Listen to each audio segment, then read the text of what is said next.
Hello friends and welcome back to our YouTube channel. तो आज की इस वीडियो में हम लोग करने वाले हैं सीटेट पेपर 2 के कुछ इंपॉर्टेंट क्वेश्चंस जो कि आपका प्रीवियस ईयर में पूछे गए हैं। और जो हमने चैप्टर लिया है वो आपका न्यायपालिका। तो न्यायपालिका से जितने भी क्वेश्चन अभी सीटेट पेपर 2 में पूछे गए हैं आज हम उन सबको डिस्कस कर लेंगे, ठीक है। तो चलिए हम लोग स्टार्ट करते हैं। हमारे पहले क्वेश्चन से देखिए, ये क्वेश्चन जो है अभी रिसेंटली 2023 का जो एग्ज़ाम था उसमें पूछा गया था कि भारत के उच्चतम न्यायालय की स्थापना कब हुई थी। तो भारत के जो उच्चतम न्यायालय की स्थापना थी वो 28 जनवरी 1905 को हुई थी, ठीक है। इसके बाद आपका नेक्स्ट है, एक सेकेंड इसके बाद आपका नेक्स्ट है, उच्चतम न्यायालय की चर्चा संविधान के किस भाग में होती है। तो उच्चतम न्यायालय की जो चर्चा होती है वो संविधान के भाग 5 में होती है, ठीक है। भाग 5 जो है उसमें उच्चतम न्यायालय की चर्चा होती है संविधान के भाग 5 में। इसके बाद नेक्स्ट है, निम्नलिखित कथनों पर विचार कीजिए। पहला है, उच्चतम न्यायालय में न्यायाधीशों की संख्या घटाने या बढ़ाने का अधिकार राष्ट्रपति को होता है। सेकंड है आपका, उच्चतम न्यायालय में वर्तमान में कुल न्यायाधीशों की जो संख्या है वो 31 है। तो इसका जो राइट आंसर हो जाएगा वो आपका है थर्ड। मतलब ए वाला आपका गलत है, बी वाला आपका बिल्कुल सही है। बी में क्या था कि उच्चतम न्यायालय में जो वर्तमान में कुल न्यायाधीशों की संख्या जो है वो 31 है, लेकिन उच्चतम न्यायालय में न्यायाधीशों की संख्या घटाने या बढ़ाने का जो अधिकार होता है वो राष्ट्रपति को नहीं होता है।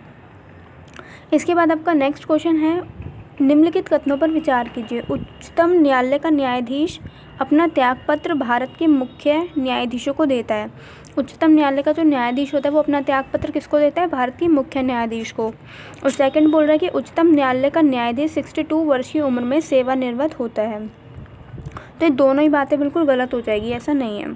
तो इसका जो राइट आंसर है वो आपका 4 हो जाएगा कि दोनों ही बातें क्या हैं, गलत है। इसके बाद नेक्स्ट क्वेश्चन है, निम्नलिखित कथनों पर मतलब असर्शन के क्वेश्चन काफ़ी पूछे जा रहे हैं, तो आप ये कर लीजिएगा प्रिपेयर। तो हमारा ये था कि निम्नलिखित कथनों पर विचार कीजिए। पहला है, कोलकाता, बॉम्बे तथा मद्रास उच्च न्यायालयों की स्थापना 1858 ईस्वी में हुई थी।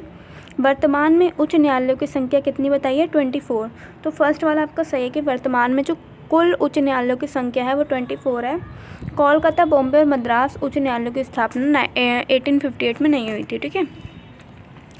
इसके बाद नेक्स्ट है, निम्नलिखित कथनों पर विचार कीजिए। उच्च न्यायालय के न्यायाधीशों की नियुक्ति संबंधित राज्य का राज्यपाल करता है। उच्च न्यायालय के न्यायाधीशों की संख्या राष्ट्रपति द्वारा निर्धारित होती है। तो आपका जो ए है वो गलत हो जाएगा इसमें, और बी आपका ठीक है। इसके बाद नेक्स्ट है, उच्चतम न्यायालय के न्यायाधीशों से संबंधित निम्न में से कौन सा कथन आ सकते हैं। पहला दिया है, न्यायाधीश नियुक्ति होने के लिए भारत के राज्य क्षेत्र में 10 वर्ष तक न्यायिक पद पर होना चाहिए।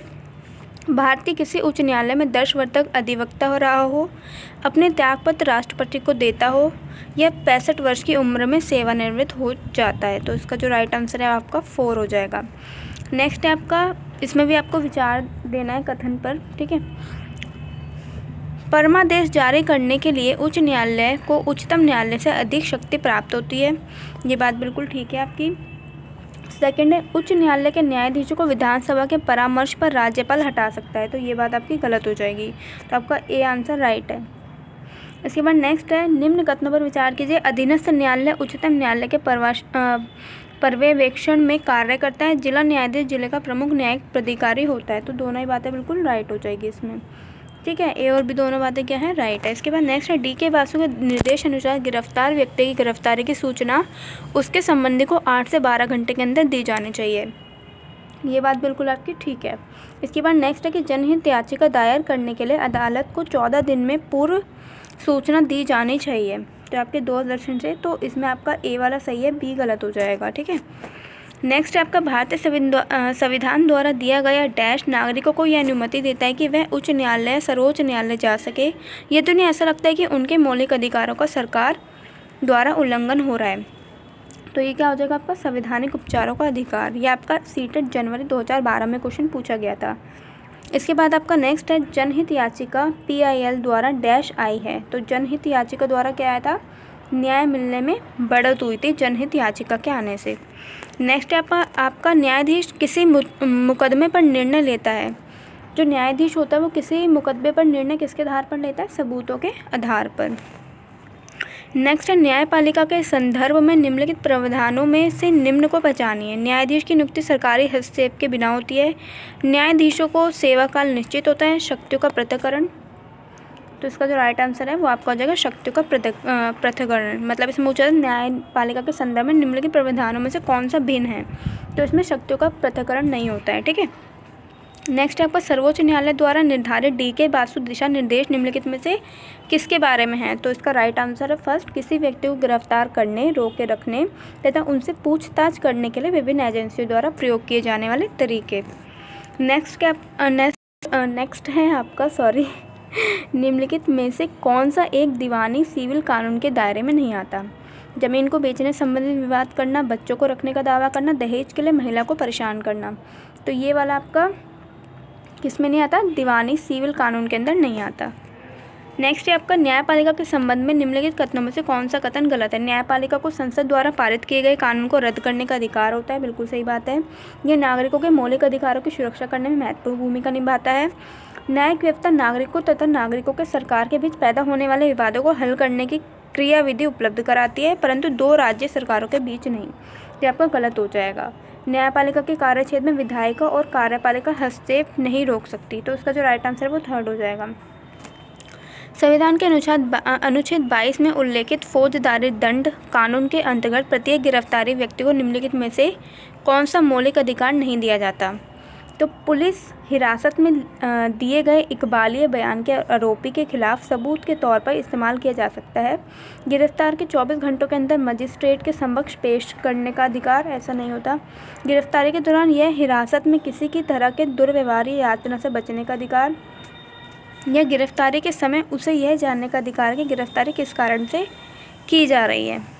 तो इसमें क्या पूछा था आपसे, संविधान के अनुच्छेद 22 में उल्लेखित फौजदारी कानून के अंतर्गत प्रत्येक गिरफ्तार व्यक्ति को निम्नलिखित में से कौन सा मौलिक अधिकार नहीं दिया जाना चाहिए, तो इसका जो राइट आंसर है वो आपका फर्स्ट हो जाएगा। पुलिस हिरासत में दिए गए इकबालिया बयान को आरोपी के खिलाफ सबूत के तौर पर इस्तेमाल किया जा सकता है।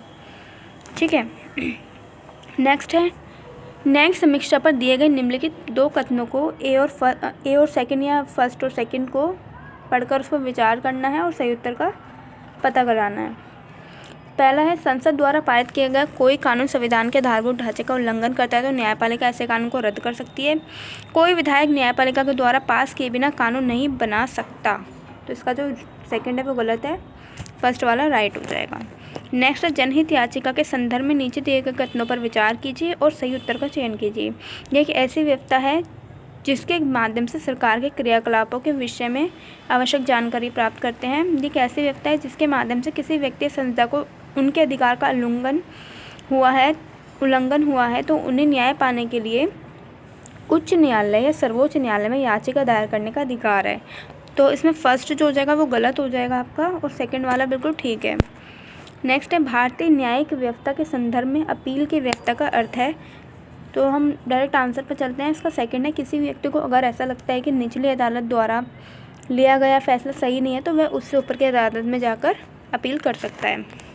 नेक्स्ट है, जनहित याचिका के संदर्भ में नीचे दिए कथनों पर विचार कीजिए। ये आई थिंक हमने कर लिया।